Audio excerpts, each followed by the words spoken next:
इसलिए बाबा जी ने कहा तुम हमें सहयोग दो, मैं तुम्हें व्यवस्था दूंगा। इसमें कौन सा अंतर है? पहले जो आवाज लगाई थी तुम मुझे खून दो मैं तुम्हें आजादी दूंगा, उससे इसमें अंतर क्या है? क्या अंतर है? खून देने का मतलब सर्वस्व न्यौछावर, शरीर की सारी शक्ति मैं तुम्हारे साथ अर्पण कर रहा हूं, मतलब तो ये होता उसका। ना वो समझे ना ये समझे, और गुलामी अभी कर रहे हो। और गुलामी भाषा को बोलकर अपने आप को बड़ा शिक्षित, बड़ा योग्य विद्वान कहते हैं। जब कह दिया जाए तुम विद्वान हो, योग्य शिक्षित हो कि गुलाम हो, कितना अच्छा तुम्हें लगेगा। और कर रहे हो और कह दिया जाए तो बुरा लगेगा।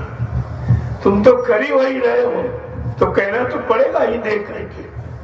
हिंदी मातृभाषा, संस्कृत देवभाषा, दोनों भाषाएं अभूतपूर्व है। इसीलिए विद्वानों ने कहा था बिहारो बिहारी की बिहार पाटका मिटाई, सूर की कुटी में अड़ासन जमाइए, केशव की कुंज में किलोल कीजिए, चाहे मानस की नुने में डुबकी लगाइए। देखिए कितना बड़ा कहा, चाहे गोस्वामी के मानस में डुबकी लगाइए। का भिन्न भाषा भाषियों मिलेगा मनवाना सुख, हिंदी के हिंडोले में जरा तो बैठ जाइए।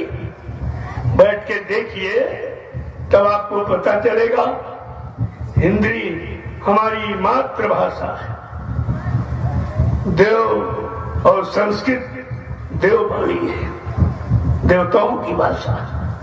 दोनों भाषाओं को प्रधानता जब तक भारत देश में नहीं मिलेगी वो सच्ची सुख शांति आपको नहीं मिलने वाली। भाषा से पहचान होती। कितनी आड़ में कौवा कोयल बोल रहे हो पेड़ पर, बोली से फट सा पहचान जाओगे ये कौवा ये कोयल।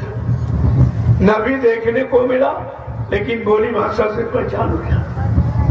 अब तो ज्यादा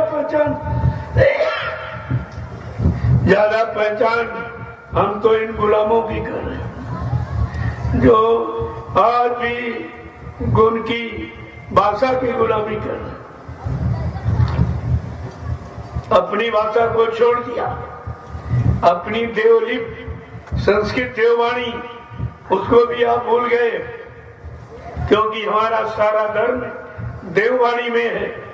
4 वेद 6 7 18 पुराण 19 उपनिषद और 36 ऋचाएं, ये सब देववाणी में लिखी हुई। इनका हिंदी ट्रांसलेशन किया गया और लोगों को समझने के लिए, अपनाने के लिए, अपने जीवन में हिंदी की प्रधानता, हर हिंदू को हिंदी भाषा की प्रधानता समझनी चाहिए। तुम हिंदू इसीलिए कह जा रहे हो, तुम्हारा हिंद देश है और हिंदी भाषा है, इसे तुम हिंदू कहे जाते हो। लेकिन अब तो वो चीज नहीं रही, न वो भाषा है,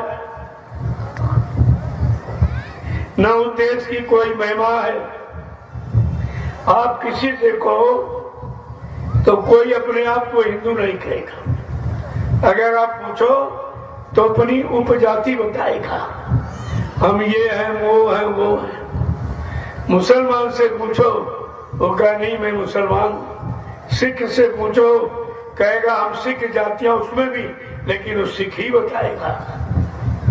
तो ईसाई से पूछो तो उसमें भी तमाम जातियां हैं, लेकिन वो ईसाई बताएगा।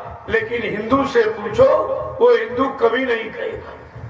कहेगा मैं ब्राह्मण हूँ, मैं क्षत्रिय हूँ, मैं हरिजन हूँ, तमाम जातियां और बना डाली, लेकिन हिंदू अपने आप को कहने को कोई तैयार नहीं। तो हिंदुस्तान कैसे सरसब्ज रहेगा? हिंदी भाषा की प्रधानता कैसे रहेगी? आपको इस पर विचार करना चाहिए। पढ़े लिखे लोगों को सोचना चाहिए कि हम कहाँ खड़े, और कहाँ खड़ा होना चाहिए, कहाँ खड़े होकर हमको सब प्रकार का लाभ और सुख और शांति मिलेगी, और जहाँ खड़े हैं वहाँ सुख शांति तो दिखाई नहीं दे रही। सब अशांति, क्रांति, भ्रांति के सिवा और कुछ नहीं। तो ये तो विचार करना ही होगा, आज नहीं तो कल। अब ज्यादा समय नहीं है, आपको बदलना पड़ेगा। बाबा जी ने क्या कहा था, मैं सत्संग सुनाते सुनाते परिवर्तन करके दिखा दूंगा। केवल सत्संग सुनाते सुनाते